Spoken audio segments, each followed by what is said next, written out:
আমি বিশেষ করে আমাদের দায়িত্বশীল আমাদের কেন্দ্রীয় পর্যায়ে বা অন্য কোনো পর্যায়ে যদি তাদের বক্তব্যের মাধ্যমে আমার বক্তব্যের মাধ্যমে যদি কেউ কোনো কষ্ট পেয়ে থাকেন, আসলে ব্যাপারটা হলো আপনারা ইসলামী আন্দোলন সম্পর্কে জানেন এবং আমরা তো নতুন এখানে উঠে আইসে জুইরে বসি নেই।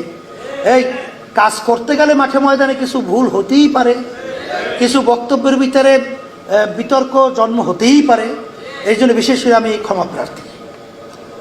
আমি জাতির কাছে সকলের কাছে আমি বিশেষ করি আমি বলবো, আপনারা আমাদের কোনো কথায় কষ্ট পেয়ে থাকলে আল্লাহর কাছে আমাদেরকে মাফ করে দেবেন।